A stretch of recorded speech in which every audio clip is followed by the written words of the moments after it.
Hi everyone. सो अब आप लोगों की पढ़ाई बहुत शानदार तरीके से चल रही होगी। सभी लोगों ने एफर्ट अपने डबल कर दिए होंगे डालना, क्योंकि अब टाइम आप लोगों के पास ज़्यादा नहीं बचा है। राइट। तो 6 से 7 महीने बचे हैं, तो यहाँ पर हम लोग ये ट्राई कर रहे हैं कि ये जो सीरीजेस हैं इसमें शॉर्ट वीडियो आप लोगों को प्रोवाइड मैं कर दूँ। तो एक कॉन्सेप्ट हम लोग एक शॉर्ट वीडियो में डिस्कस कर रहे होंगे। राइट। जो भी हमारे यूट्यूब के स्टूडेंट हैं नाउ, जो भी बच्चे हमारे प्लस के स्टूडेंट हैं, तो उन बच्चों के लिए बेटा एक नया सब्जेक्ट हम लोग मास ट्रांसफर ऑपरेशन लॉन्च कर रहे हैं। 25 अपना सब्जेक्ट आ जाएगा। तो इस सब्जेक्ट के साथ आप लोग कंटिन्यू कर सकते हो। बाद बाकी यूट्यूब से आप लोग एक बार रिवीजन कर सकते हो, और यहाँ से अपने छोटे छोटे कॉन्सेप्ट के थ्रू अपने जो कॉन्सेप्ट है उनको आप रिकॉल भी कर सकते हो, रिवाइज भी कर सकते हो, और स्ट्रॉन्ग और भी कर सकते हो। कुछ डाउट रहेगा तो आप कमेंट बॉक्स में डाल देना, वो मैं आप लोगों के कंसिडर कर लूंगा। बाद बाकी कुछ अपडेट है वो मैं आप लोगों को क्विकली दे देता हूँ। नया सब्जेक्ट बेटा आप लोगों का मास ट्रांसफर ऑपरेशन हम लोग लॉन्च कर रहे हैं। मास ट्रांसफर ऑपरेशन की जो डेट है वो 25, इसकी मैं डेट आप लोगों को कंफर्म करके बता दूंगा कि किस डेट को आप लोगों का बेटा ये लॉन्च हो रहा है। लेकिन यस, लास्ट वीक में आप लोगों का यहाँ पर नाम ले लेता हूँ, last week of the July में हम लोगों का बेटा मास ट्रांसफर ऑपरेशन आ रहा है। तो सभी लोग एक बार, जिन बच्चों को लगता है कि बेसिक्स स्ट्रॉन्ग करने हैं, सारी चीजें आप लोगों की यहाँ पर स्ट्रॉन्ग करवा दी जाएंगी। तो इस बैच के आप लोग पार्ट बनिए और मास ट्रांसफर ऑपरेशन के साथ कंटिन्यू कर सकते हो। नाउ एक और चीज आप लोगों को बता दूं, जो भी बच्चे ऐसे हैं जिनको लगता है कि थोड़ा मेरे को सपोर्ट सर चाहिए, थोड़ा सा एक्स्ट्रा हल्का सा पुश मिल जाए, कुछ एक्स्ट्रा चीजें मिल जाए, तो वो बच्चे सुपर 30 का पार्ट बन सकते हैं। तो जिन भी स्टूडेंटों को सुपर 30 का पार्ट बनना है वो लोग सुपर 30 का पार्ट बन सकते हैं। इसी लिंक में आप लोगों को बेटा गूगल फॉर्म का लिंक आप लोगों को मैं दे दूंगा, तो उसको आप लोग फिल कर देना, या आप मेरा टेलीग्राम ग्रुप ज्वाइन कर लेना। वहां पर आप मेरे से रीच आउट कर लेना। मैं आप लोगों को इस बैच के बारे में पूरी जानकारी दे दूंगा कि कैसे आप लोगों को ज्वाइन करना है, क्या क्या चीजें इसमें हम लोग प्रोवाइड करने वाले हैं। राइट। अब बहुत सारे बच्चे ऐसे हैं, बहुत सारे स्टूडेंट ऐसे हैं जिनको लगता है कि सर नहीं, मैं वहां तक नहीं जा पाऊंगा सर, मैं इतनी हाई फीस पे नहीं कर पाऊंगा क्योंकि आइकॉनिक की थोड़ी सी फीस ज्यादा है। तो वो बच्चे बेटा प्लस भी ज्वाइन कर सकते हैं। राइट। तो जिन भी स्टूडेंटों को लगता है कि सर मेरे को प्लस ज्वाइन करना है, they can join the plus. Right. तो प्लस ज्वाइन कर सकते हैं। तो 9 मंथ्स की फीस है 9,999। राइट। और 12 मंथ्स की जो फीस है वो बेटा है 11,999। जस्ट आपको डिस्काउंट कोड केयरफुली आप यूज कर लेना, MR100 ये डिस्काउंट कोड है। जो भी बच्चे ऐसे हैं जिन बच्चों ने लास्ट ईयर लिया हो और इस बार उनका कोर्स कंप्लीट हो रहा होगा, यानी कि उनका सब्सक्रिप्शन आप लोगों का कंप्लीट हो रहा होगा, एंड हो रहा होगा, तो उनको रिन्यूअल करवाना है या दोबारा से ज्वाइन करना है, तो वो बच्चे एक बार मेरे से बात कर लेंगे, तब फिर आप लोगों को बेटा दोबारा इनरोल करना है। आपको ऐसे डायरेक्टली इनरोल नहीं करना है, उसका एक प्रोसेस है। जो इनके साथ मेंटरशिप मेरी चाहते हैं तो एक बार बात जरूर कर लेना।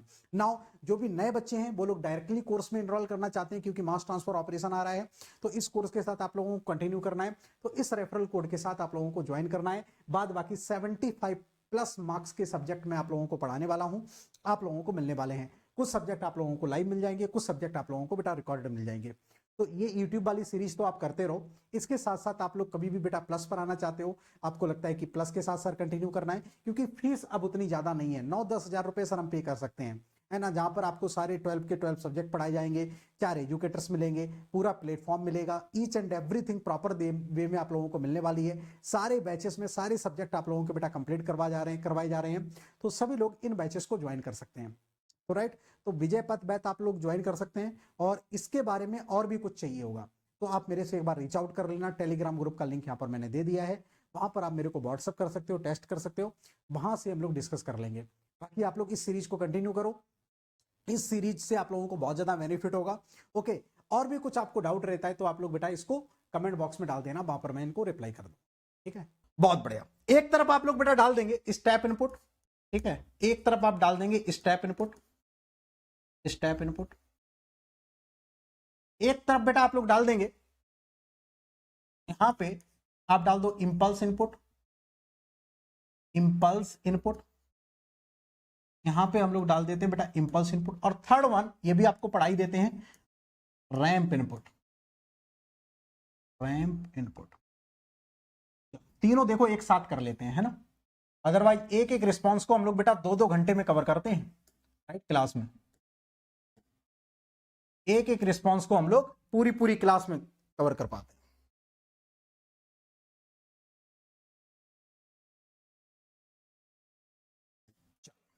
बहुत बढ़िया। तो step input, impulse input, ramp input की हम लोग यहां पे बात करने वाले हैं।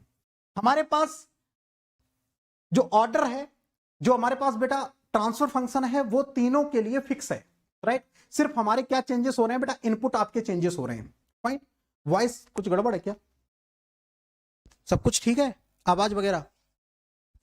अच्छा अच्छा ठीक है, तुम मतलब एग्जाम्पल दे रहे हो, ठीक है ओके, सब कुछ क्लियर है, ऑडियो वीडियो सब कुछ क्लियर है। अब बहुत ध्यान से सुनिएगा तीनों पार्ट। तो अब मैं बात करूंगा कि हमारे पास एक सिस्टम फिक्स है, फर्स्ट ऑर्डर सिस्टम। इसमें मैं एक बार इनपुट क्या दे रहा हूं, स्टेप इनपुट, इसमें पूरी बात करने वाले हैं। उसी सिस्टम में एक बार मैं क्या करूंगा, इनपुट डालूंगा, इंपल्स इनपुट। सिस्टम वही है, उसी में इनपुट में जस्ट चेंज कर रहा हूं, रैंप इनपुट। तो तीनों के जरा आप लोग ये बताओ, इनकेस मैं इनपुट डिफरेंट डिफरेंट डालूंगा तो इनके रिस्पॉन्सेस आपको तीनों के डिफरेंट मिलेंगे या सेम मिलेंगे, जरा ये बताइए। इनकेस अपने पास एक सिस्टम है फर्स्ट ऑर्डर का, इसमें मैंने इनपुट आपका स्टेप डाला, इंपल्स डाला और रैंप डाला, तो तीनों के जो रिस्पॉन्सेस होंगे वो सेम होंगे या अलग अलग होंगे, इतना बताइए। तीनों के बेटा जो रिस्पॉन्सेस होंगे वो डिफरेंट होंगे या सेम होंगे? रिस्पॉन्सेस का मतलब आउटपुट होता है, रिस्पॉन्सेस का मीनिंग है क्या, आउटपुट। वो बेटा आपके सेम होंगे या एक ही होंगे?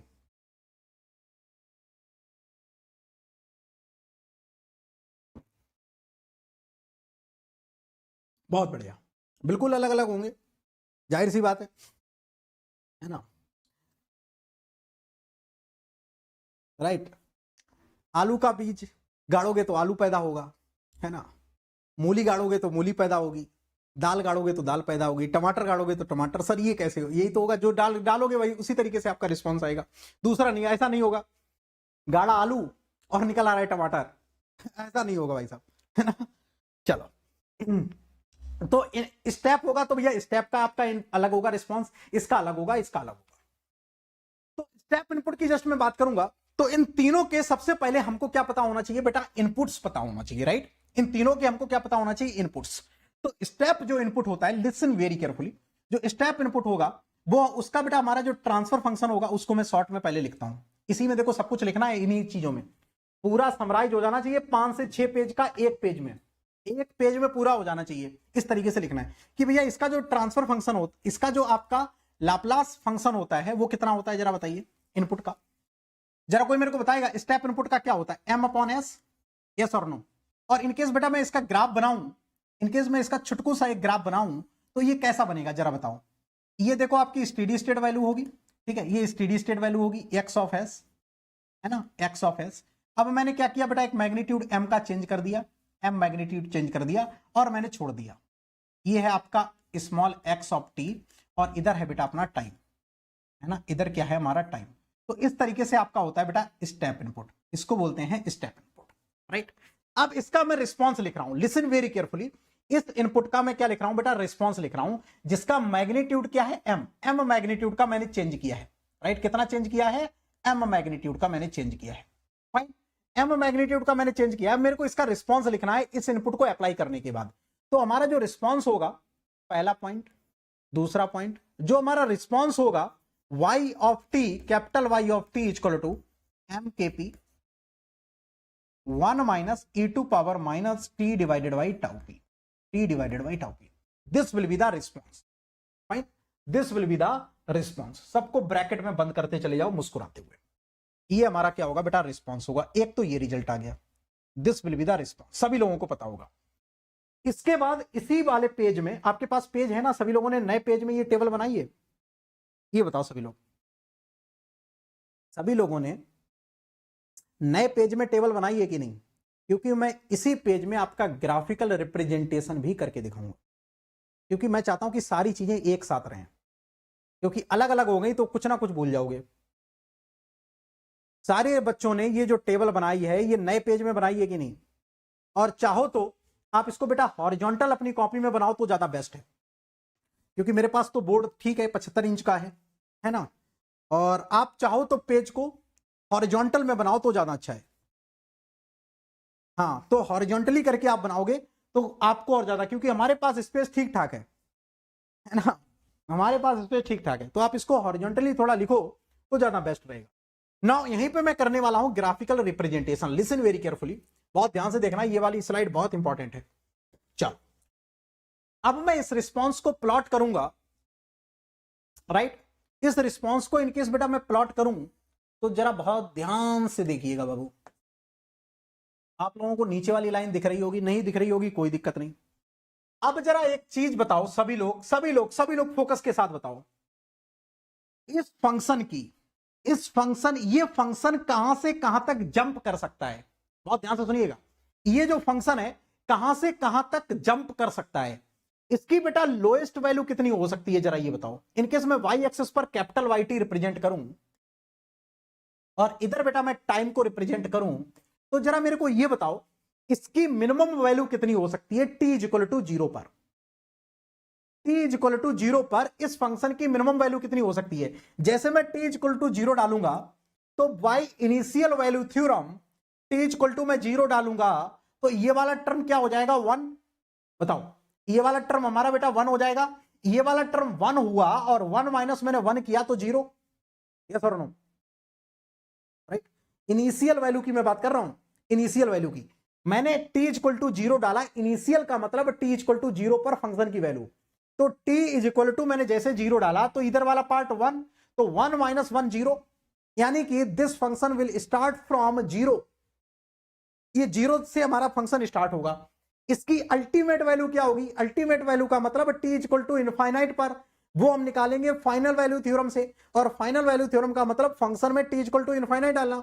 तो t is equal to infinite डालेंगे तो सभी लोग जरा मेरे को ये बताओ t is equal to minus infinite की क्या, e to power minus infinite कितना होता है? E to power minus infinite होता है बेटा जीरो, ये होता है जीरो। तो ये वाला टर्म आपका जीरो हो गया, सिर्फ आपका एम के पी बचा। क्लियर? एम के पी, यानी कि जो ये फंक्शन है वो लाई करेगा zero to M K P, यानी कि इसकी मिनिमम वैल्यू सर जीरो होगी और इसकी maximum value M K P, यानी कि इसके बीच में ही लाई करने वाला है, zero to M K P. Clear है? तो टी इक्वल टू इनफाइनाइट डालने पर एम के पी आ रहा है और टी इक्वल टू जीरो डालने पर इसकी वैल्यू जीरो आ रही है। इनिशियल वैल्यू और फाइनल वैल्यू सभी बच्चों को क्लियर है। अब इसको यहां पे रिप्रेजेंट करना है, बहुत बढ़िया। चलो मुस्कुराते हुए अब सभी लोग रिप्रेजेंट कर सकते हो। तो मैं अल्टीमेट वैल्यू यहां पे रिप्रेजेंट कर रहा हूं, ध्यान देना, this is our ultimate value, ये आपकी बेटा अल्टीमेट वैल्यू है, थोड़ा सा और ऊपर कर लो, this is our ultimate value, just एक मिनट।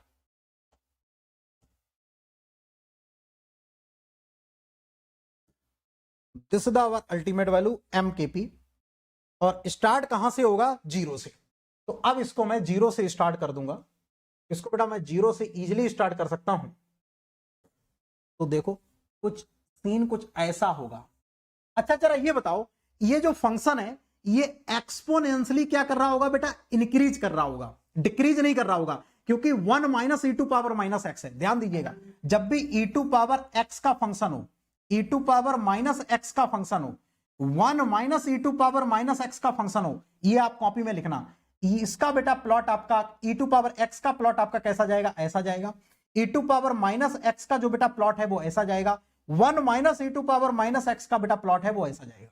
ध्यान दीजिएगा, ई टू पावर एक्स का प्लॉट ऐसा जाएगा, e to power minus x का प्लॉट ऐसा जाएगा, क्योंकि ये मैक्सिमम और ये आपका कितना बेटा? जीरो तक चला जाएगा। One minus e to power minus x लिखा हो तो ये एक्सपोनेंशियली इंक्रीज करता है, यानी कि इस ग्राफ का, इस फंक्शन का जो ग्राफ बनेगा वो एक्सपोनेंशियली इंक्रीजिंग बनता है। तो ये चीजें सभी लोग थोड़ा सा केयर करना। तो यानी कि one minus e to power minus x का फॉर्मेट का कोई भी फंक्शन लिखा है तो उसका ग्राफ एक्सपोनेंशियली आपका इंक्रीज करेगा। यहां पे ऐसा मत चक्कर में रखना कि ई टू पावर माइनस एक्स है तो बेटा इसका तो डिक्रीज करता है, लेकिन यहां पे क्या लिखा है? One minus e to power minus x, तो इस वजह से क्या कर गया? ये इंक्रीज कर गया। तो ये एक्सपोनेंशियली इंक्रीज करता है ग्राफ, तो this will increase exponentially. Clear? एक बार जरा सभी लोग बताते चले जाएंगे, सारी चीजें क्लियर होती चली जा रही हैं।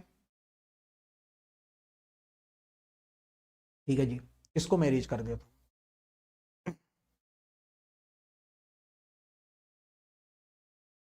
नाउ बना लो।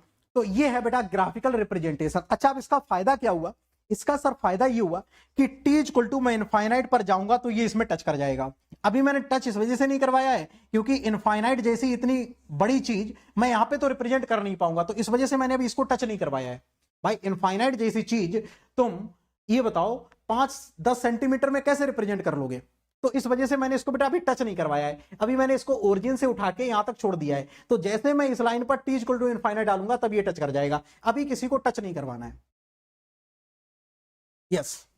तो अभी किसी को बेटा टच नहीं करवाना है, तो अल्टीमेट वैल्यू यहां पे एम केपी रख लेना, और बेटा ये आपकी वैल्यू 0 होगी, ठीक है, क्योंकि मैंने कैपिटल वाई टी इधर रिप्रेजेंट किया है और इधर है अपना टाइम। नाउ इसका मतलब ये हुआ कि सर इस ग्राफ को देख के क्या पता चल रहा है, जरा ये बताओ। इस ग्राफ को देखने के बाद आपको क्या समझ में आ रहा है कि सर जो रिस्पॉन्स है, लिसन वेरी केयरफुली, जो रिस्पॉन्स है वो शुरुआत में तो बहुत तेज है, लास्ट में आते आते आपका स्लो हो गया है ना। जैसे जो रिस्पॉन्स है वो आपका बेटा शुरुआत में तो बहुत तेजी से आपको देखो दिख रहा होगा, ये शुरुआत में तो वो आपका फास्ट है रिस्पॉन्स, यानी कि तेजी से आपका चेंज हो रहा है, मतलब कम टाइम पे वाई में ज्यादा चेंज आपको दिख रहा है, राइट। आप मतलब थोड़ा सा टाइम लेंगे, लेकिन कॉन्सेप्ट को तो आपको समझना है कि भैया मैंने इतना टाइम फ्रेम लिया, इस टाइम फ्रेम में वाई में जो चेंज था वो आपको ड्रास्टिक देखने को मिला। सिमिलरली इनकेस में फिर से इतना ही टाइम चेंज लूंगा तो बेटा जो मेरा वाई में चेंज है वो पहले से कम हो गया है, पहले इतना चेंज हो रहा था, अब बेटा सिर्फ आपका इतना चेंज है, यानी कि speed of response will be slow, यानी कि टाइम के साथ जो रिस्पॉन्स है फर्स्ट ऑर्डर सिस्टम का वो डिक्रीज होता हुआ चला जाता है, यानी कि जो 5 मिनट में जो चेंज शुरुआत के आ रहा होगा वो अगले 5 मिनट में उतना नहीं आएगा चेंज, उससे कम चेंज आएगा, उससे चेंज क्या आएगा बेटा, कम चेंज आएगा। तो कभी भी कोई क्वेश्चन इस तरीके से आपसे पूछ दिया जाता है कि शुरुआत के 50 ओके 0 से 10 मिनट में आपका चेंज इतना आ रहा है, तो 10 से 20 मिनट के बीच में चेंज उससे लेस होगा, मोर होगा, इक्वल होगा या नन ऑफ दीज होगा। तो इस टाइप के थ्योरेटिकल क्वेश्चन आप आराम से बना सकते हो, इस टाइप के बेटा थ्योरेटिकल क्वेश्चंस आपके आराम से बन जाएंगे यहां पे, ठीक है। यस, तो ये क्या होता चला जाएगा बेटा, आपका डिक्रीज होता चला जाएगा। बहुत बढ़िया, अब सुनो मेरी बात यहां पे, तो एक तो ये बात हो गई, ओके फाइन, बना लो सभी लोग, इसको बना लो अच्छे से फिगर।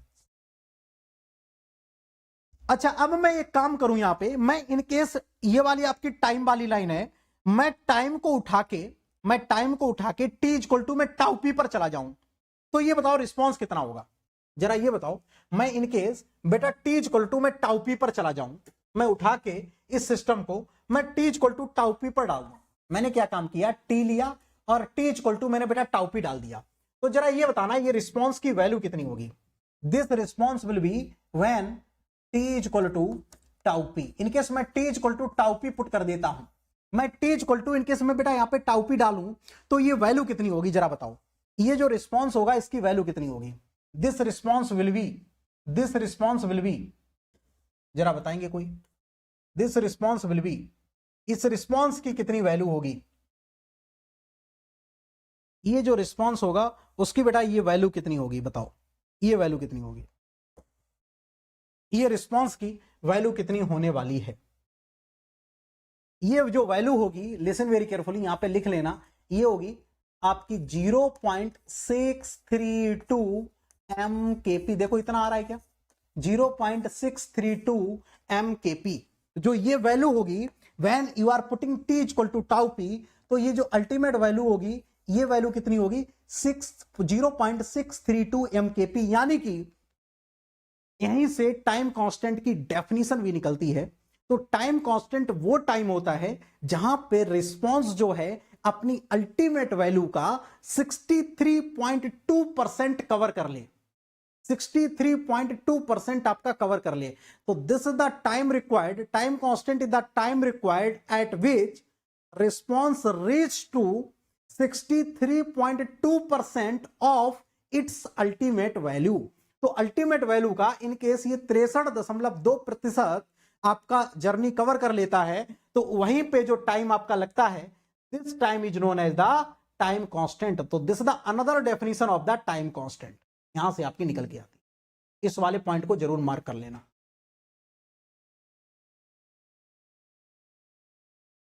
ठीक, समझ में आ गया सभी लोगों को। तो t equal to tau p, तो t equal to tau p पर जो रिस्पॉन्स होता है वो आपका 63.2% पहुंच जाता है।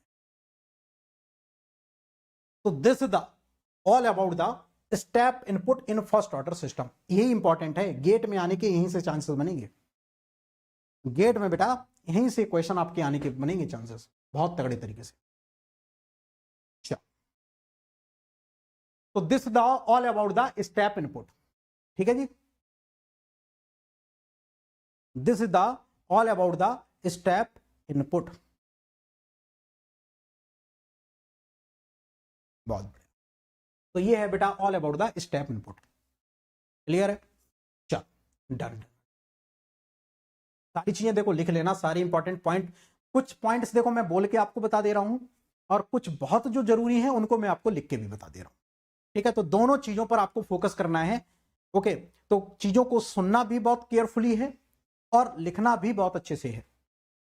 ओके, तो पूरा आपका फोकस लेक्चर में होना चाहिए, क्योंकि बहुत सारी चीजें मैं बोल के आपको, ठीक है, समझा रहा हूं। तो जो बोल रहे हैं उन पर भी आप लोग ध्यान दीजिएगा, ठीक है। तो पूरा फोकस नहीं हटना चाहिए, क्योंकि लिखवाएंगे तो फिर बेटा फिर तो आप जानते हो कि ये फर्स्ट ऑर्डर सिस्टम ही आप लोगों का कम से कम 1 वीक ले लेता है ना। चलो आगे बढ़ते हैं। अब आ जाओ, अब आपका सिस्टम वही है, राइट। सिस्टम आपका वही है, फर्स्ट ऑर्डर सिस्टम। जस्ट अब मैं क्या कर रहा हूं, मैंने इनपुट को चेंज कर दिया है। मैंने क्या कर दिया बेटा, इनपुट को चेंज कर दिया है। अब जो मैंने इनपुट यूज किया है वो स्टेप इनपुट यूज किया है। तो पहला पॉइंट लिखेंगे यहां पे जो मैं डालने वाला हूं, इनपुट क्या लेने वाला हूं, इनपुट क्या लेने वाला हूं। तो देखो इसका बेटा इनपुट ये था, आउटपुट ये हुआ। इनपुट का जो ग्राफ था वो ये था, आउटपुट का जो ग्राफ है वो ये है। सिमिलरली इंपल्स इनपुट की मैं बात करूंगा तो x of s equal to, अब देखो इंपल्स इनपुट में दो होते हैं, एक होता है इंपल्स इनपुट। तो इंपल्स इनपुट की जब भी बात करेगा तो कुछ ना कुछ आपको मैग्नीट्यूड देगा। इनकेस वही एट द सेम टाइम पर आपसे ऐसे बात कर दे कि यूनिट इंपल्स, तो यूनिट इंपल्स में जो मैग्नीट्यूड होगा उसकी वैल्यू कितनी हो जाएगी, बोलो। इनकेस मैं बात करूंगा किसकी, यूनिट इंपल्स, तो जो मैग्नीट्यूड होगा उसकी वैल्यू कितनी हो जाएगी, उसकी वैल्यू हो जाएगी बेटा 1। तो क्वेश्चन को केयरफुली आपको समझ लेना है, पढ़ लेना है कि इन जनरल आपका क्वेश्चन जो इंपल्स इनपुट का होगा वो यूनिट इंपल्स की ही बात करेगा। ओके, यूनिट इंपल्स की ही बात करेगा, बट उसने यूनिट इंपल्स की बात नहीं करी तो एक अपना मैग्नीट्यूड दे देगा जिसको हम लोग बेटा m बोलेंगे, ठीक है। और m नहीं है तो आपका यूनिट इंपल्स हो जाएगा m इंटू डेल्टा टी, वो आपका xt होगा, x ऑफ s आपका m हो जाएगा, राइट। इसका आपका बेटा इनकेस आप ग्राफ प्लॉट करोगे तो ग्राफ इसका बेटा ऐसा चला जाता है सीधा सीधा, ये टाइम होगा और इधर अपना x ऑफ t होगा और ये t इक्वल टू 0 पर सडन m मैग्नीट्यूड का चेंज होगा, ठीक है। m मैग्नीट्यूड का सडन आपका बेटा चेंज होगा।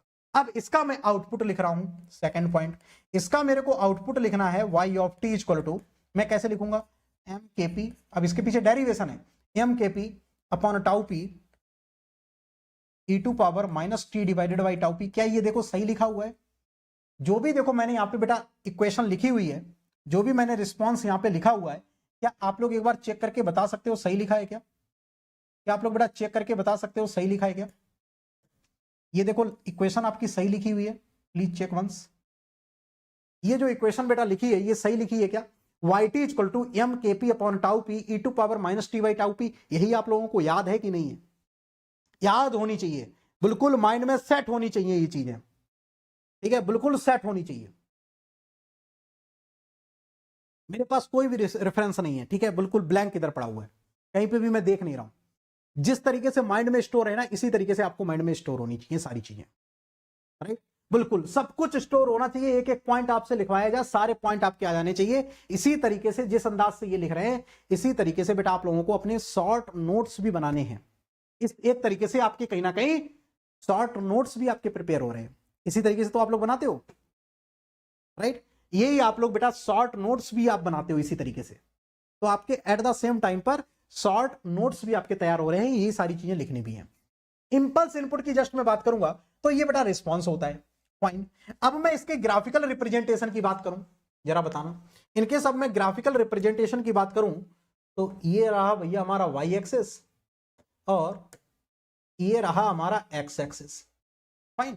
अब जब भी मैं कोई ग्राफ प्लॉट करूंगा तो उसकी मेरे को लिमिट्स पता होनी चाहिए, ठीक है। मैक्सिमम लिमिट कितनी है और मिनिमम लिमिट कितनी है, ये बेटा कैपिटल Y ऑफ t है और ये आपका टाइम है। अब मेरे को बेटा लिमिट पता होना चाहिए कि भैया ये कहां से कहां तक लाई कर रहा है। तो जरा सभी लोग सोच के बताओ, सभी लोग जरा सोच के बताना, इसकी t इक्वल टू 0 पर ये रिस्पॉन्स की वैल्यू कितनी होगी, बताओ। t इक्वल टू 0 पर इस फंक्शन की वैल्यू कितनी होगी? t इक्वल टू 0 पर m kp upon tau p, t equal to 0 पर दिस टर्म विल बी 1, ये टर्म आपका बेटा 1 हो जाएगा, m kp upon tau p आएगा, यानी कि t इक्वल टू 0 पर बेटा एक कांस्टेंट वैल्यू होगी और इस कांस्टेंट वैल्यू का जो मैग्नीट्यूड होगा वो होगा m kp upon tau p, m kp upon tau p, यहां से ये स्टार्ट होगा, राइट। और e to power minus x type function है तो ये एक्सपोनेंशियली आपका बेटा डिक्रीज करेगा, तो दिस विल डिक्रीज एक्सपोनेंशियली, ठीक है। तो t इक्वल टू 0 पर जाके ये टच हो जाएगा, राइट, t इक्वल टू 0 पर जाके ये अपना टच हो जाएगा, ठीक है। t इक्वल टू 0 पर इसकी वैल्यू बेटा 0 हो जाएगी, e टू पावर कितना आ जाएगा 0, sorry t equal to infinite पर जाके, t इक्वल टू इनफाइनाइट पर जाके इसकी वैल्यू 0 हो जाएगी, फाइन। तो t इक्वल टू इनफाइनाइट पर गया तो इस फंक्शन की वैल्यू हो जाएगी 0, fine. t equal to e to power minus infinite होता है 0, तो यहां पे लिख लेना e टू पावर जो माइनस इनफाइनाइट होता है इसकी वैल्यू बेटा 0 होती है, तो ये जाके उठा के अपना 0 कर देगा, ठीक है। अभी मैं 0 कर नहीं रहा हूं क्योंकि यहां पे अपना टाइम इनफाइनाइट नहीं रिप्रेजेंट किया जा सकता है इस वजह से, ठीक है जी। इधर टाइम है और ये आपका बेटा एक्सपोनेंशियली डिक्रीज कर रहा था, ये आपका एक्सपोनेंशियली इंक्रीज कर रहा था, एक्सपोनेंशियली इंक्रीजेस, ठीक है। ये आपका एक्सपोनेंशियली इंक्रीज कर रहा था, ये आपका क्या कर रहा है एक्सपोनेंशियली डिक्रीज कर रहा है, एक्सपोनेंशियली ये क्या कर रहा है डिक्रीज कर रहा है, ये आपका एक्सपोनेंशियली क्या कर रहा है डिक्रीज कर रहा है, ठीक है। तो ये इस तरीके से, तो किसी भी टाइम पर जाके आपको फंक्शन की वैल्यू पता करनी है, ठीक है, किसी भी टाइम पर जाके आपको फंक्शन की वैल्यू को पता करनी है तो आप आराम से जाके पता कर सकते हो किसी भी टाइम पर जाके। ये भी देखो शुरुआत में बहुत तेजी से देखो डिक्रीज करेगा, शुरुआत में जो डिक्रीज करेगा वो बहुत तेजी से डिक्रीज करेगा, राइट, उसके बाद स्लो हो जाएगा, उसके बाद ये भी क्या हो जाएगा बेटा स्लो हो जाएगा। तो इनिशियल में rate of change of response very fast रहेगा और एट द जैसे टाइम आपका बढ़ेगा rate of change of the response will B decreases, ये भी आपका डिक्रीज कर जाएगा, फाइन। तो ये था आपका इंपल्स इनपुट, बना लो डन।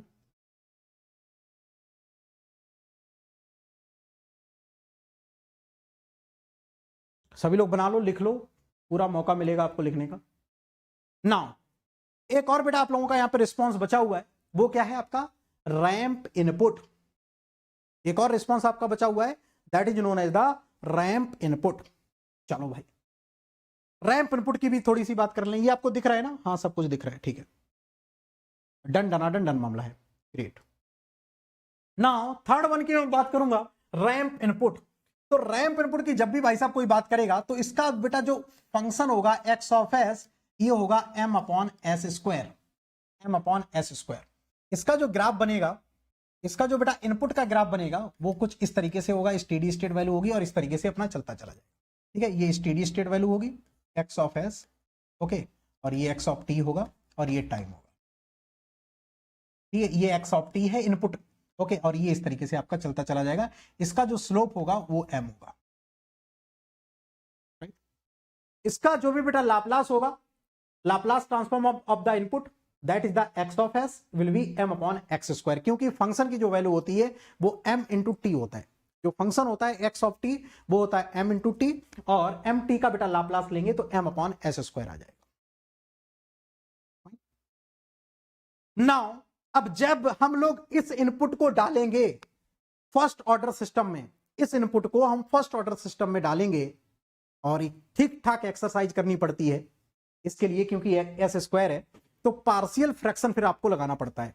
पार्शियल फ्रैक्शन लगाने के बाद आपके यहां पे 3 कांस्टेंट आते हैं ए बी सी, राइट, तीनों कांस्टेंट की आपको वैल्यू निकालनी पड़ती है, राइट। उन तीनों कांस्टेंट की वैल्यू निकालने के बाद रीअरेंज करने के बाद एक इक्वेशन आपकी डेवलप होती है, फिर उस इक्वेशन का आपको इनवर्स लेना पड़ता है, वो इनवर्स लेने के बाद जो इक्वेशन और जो रिजल्ट निकल के आता है वो मैं यहां पे लिखता हूं, वो देखो क्या आपका रिजल्ट निकल के आता है। तो y ऑफ t बड़ा सा रिजल्ट निकल के आएगा, ध्यान देना, M K P in the bracket t minus tau p 1 minus e to power minus t divided by बेटा टाउ पी, ये इस तरीके से ब्रैकेट बनकर ये रिजल्ट निकल के आता है। कितने बच्चों को याद था ईमानदारी से बताओ, कितने स्टूडेंटों को ये वाला रिजल्ट याद था? और जिस भी स्टूडेंटों को ये रिजल्ट याद है भाई साहब, ये रिजल्ट जिस भी बच्चों को याद है, मेरी तरफ से उसको चॉकलेट गिफ्ट थी। कितने बच्चों को ये वाला रिजल्ट याद था? ईमानदारी से बताओ। याद था ना? देखो, जिन भी बच्चों को ये रिजल्ट याद है ना, समझ लो चीजें प्रिपेयर है, फिर वो ठीक ठाक उसकी फिर प्रिपरेशन है। क्योंकि स्टेप ये तो याद रह जाते हैं, ये याद नहीं रहता है लोगों को। तो ये होता है M K P t minus tau p 1 minus e to power minus t by tau p. Great, super, अच्छा याद है, वेरी नाइस। अब देखो, इसको इस तरीके से नहीं पढ़ना है।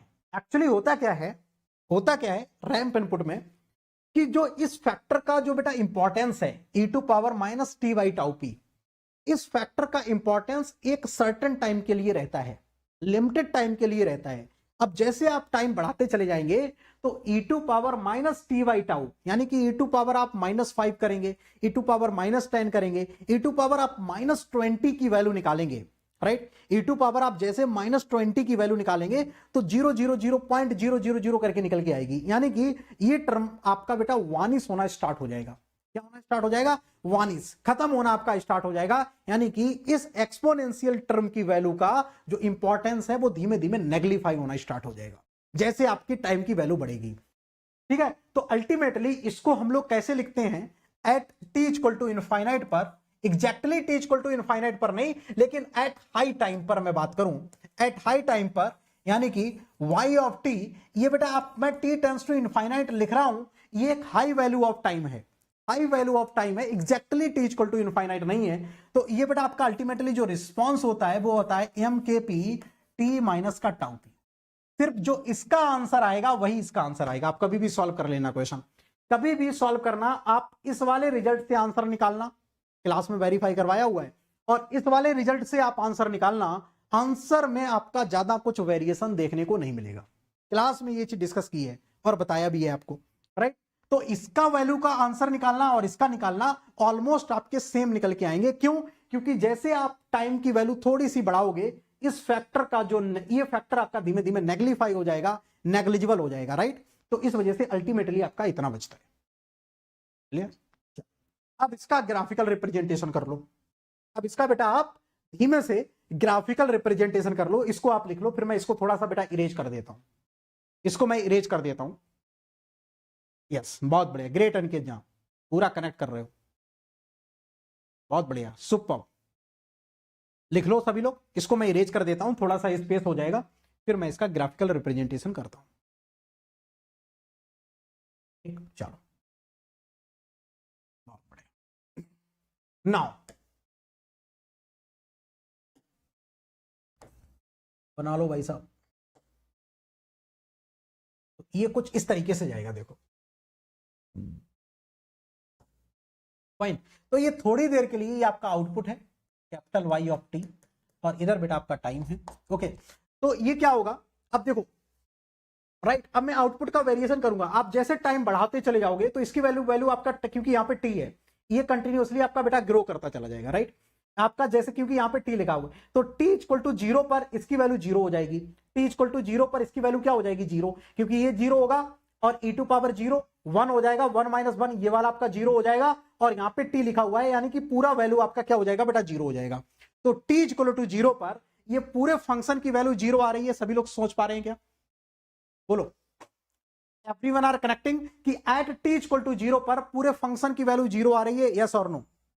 यस, t इक्वल टू 0 पर पूरे फंक्शन की वैल्यू 0 आ रही है। अब जैसे आप टाइम को बढ़ाएंगे, ये बेटा कंटिन्यूअसली आपका बढ़ता चला जाएगा, राइट। तो स्टार्ट तो 0 से होगा, और थोड़ा सा इस फैक्टर की वजह से हल्का सा लैग करेगा, और उसके बाद ये आपका कंटिन्यूअसली बेटा लीनियरली बढ़ता चला जाएगा। ये आपका कैसा बढ़ता चला जाएगा बेटा? लीनियरली आपका बढ़ता चला जाएगा, इस तरीके से, ऐसा कुछ रहेगा, इस तरीके से ये बढ़ता चला जाएगा, राइट। क्यों? क्योंकि क्या आपकी इक्वेशन क्या लिखी थी? Y t equal to M K P bracket में t minus tau p, t minus का टाउ पी, राइट। तो टाउ पी से लैग हो गया, टाउ पी से आपका बेटा लैग हो गया, उसके बाद आपका क्या हो गया? y equal to M x, एक स्ट्रेट लाइन है, एक क्या है? स्ट्रेट लाइन है, तो स्ट्रेट लाइन के साथ आपका बढ़ेगा। फाइन, चलो। अच्छा, इनपुट आपको इसी में प्लॉट करना है। इनकेस आपको बेटा इनपुट का रिस्पॉन्स प्लॉट करना है तो इनपुट कुछ इस तरीके से प्लॉट हो जाएगा। देखो, इनपुट इनकेस आपको इसमें डालना है तो इनपुट कुछ इस तरीके से चला जाएगा, राइट। इनपुट कुछ इस तरीके से चला, इनपुट कुछ इस तरीके से रहेगा, फाइन। ये इनपुट कौन सा है, देखो इसकी इक्वेशन में लिखूं, इनपुट क्या था आपका, ये जो इनपुट है x of t equal to m into t, ये आपका इनपुट था, right. x of t equal to m of t, ये आपका इनपुट था, ये आपका इनपुट है। आउटपुट क्या है, y of t equal to m kp, kp का वैल्यू 1 ले लेता हूं और t माइनस का मैं टाउ p लिख देता हूं, राइट, ये है। अच्छा, अब ये जरा देखो, यहां पे लिखा हुआ है mt, यहां पे भी लिखा है mt, इसका मतलब क्या हुआ, ये जो आपका बेटा आउटपुट है, ये डिलेड वाई कितना है, टाउ पी, राइट। आउटपुट जो है वो कितना डिले स्टार्ट हो रहा है, तो डिले कितना है इसके बीच में बेटा, डिले कितना है, जरा कोई मेरे को ये बताएगा। ये जो डिले है, ये जो बेटा आपका डिले है, राइट, ये जो डिले है वो कितना है, ये जो डिले है वो कितना है, एनीवन हियर जो मेरे को यहाँ पे डिले बता सके कि सर यहाँ पे डिले कितना है। डिले है टाउ पी का, डिले कितना है, डिले है सर टाउ पी का, डिले कितना है टाउ पी का। इनकेस आपको डिले निकालना है दोनों के बीच में, डिले निकालना है तो delay will be tau P. ऐसा क्वेश्चन आपसे कभी भी पूछ सकते हैं कि इनपुट और आउटपुट के बीच में डिले कितना होता है, तो डिले बेटा टाउ पी होता है। कभी भी आपसे 1 नंबर का क्वेश्चन बना के दे सकते हैं। तो this delay will be tau P, इतना डिले है टाउ पी का, इतना बेटा डिले है, तो delay time will be tau P. कभी भी इस टाइप का न्यूमेरिकल रैंप इनपुट से बना तो ये वाला टर्म आपसे पूछा जा सकता है। तो दिस द इनपुट ग्राफ, ये आपका इनपुट का ग्राफ है और ये बेटा आपका रिस्पॉन्स या आउटपुट का ग्राफ, राइट।